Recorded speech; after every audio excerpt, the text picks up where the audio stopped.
The best way to get better at programming is to practice. And in this example, we're going to work on getting information from the user using the cin command. Now, I've got a sample file already created.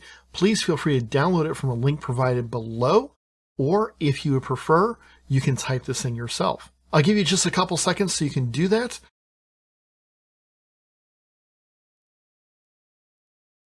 All right, so let's go ahead and get started. I have two different types of variables here. I have a string and I have an integer. And those are important because we're going to see how similar they are to work with in C++. So I want to get information from the console, and so I need to give them a prompt. Now, in some languages like Python, you can incorporate a prompt and get user information in one fell swoop. However, in C++, this is two different commands. So we're going to do cout, two less than arrow signs. Next, I'm going to ask the prompt, what is your first name? Notice there's two things that I did that's a little bit different than other cout statements you might have seen before. First is I put a space after my colon. Now, whether I use a colon or a question mark, that's kind of personal preference. However, the space means that my cursor isn't right on top of it and makes it easier for a person to read. So we like that. That's a little bit nicer. The second thing you'll notice is I don't have an end L. That means that the cursor is going to stay in the same line. So when the user goes to type in their name, it's going to show up and display on that same line going with the prompt. This is just a little bit of user friendliness. So they see, what am I entering and what's the prompt, and they can put a match. Now, to get that information, I'm going to say cin. This is short for console in. This is by default your keyboard. We're going to take what we store from the console and put it into a variable called name. So notice that my arrows now point the other way. We're taking information from the console and we're putting it into name. And so we point towards where that data is going. It's going to name. I'm going to create a blank line. This is going to group my information. My prompt and my cin go together. Then I'm going to have a prompt and another cin. The second prompt is to get their age.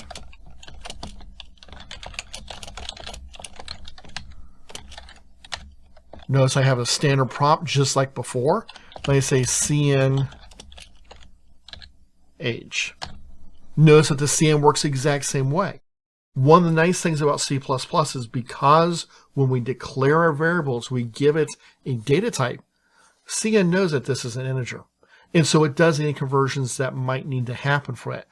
Unlike a language like Python, where we have to say, oh, everything that comes from the console is a string, and then we have to manually convert it. C++ is going to do this for us. So the downside is we have to give it a separate command for the prompt. The upside is it does the data conversion for us. We never have to remember that. Then to use this information, I was going to say cout. Hello. Notice that every time I'm going to add something to my stream to print out to my console, I have those two angle brackets. Okay, so anytime I'm doing this, I'm always adding to the stream.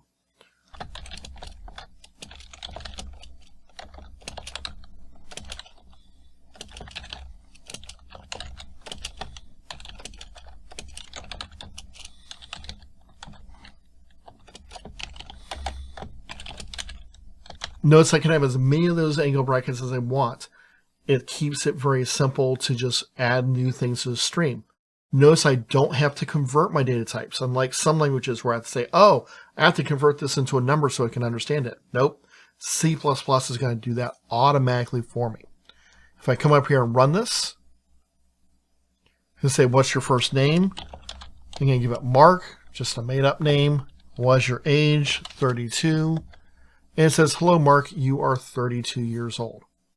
So notice that it allowed us to easily grab information, store it inside of a variable, and then reuse that information later on.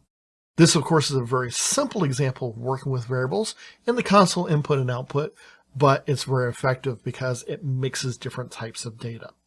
If you want to get better at programming in C++, please consider watching the rest of this video series and also consider subscribing to the channel. Thank you.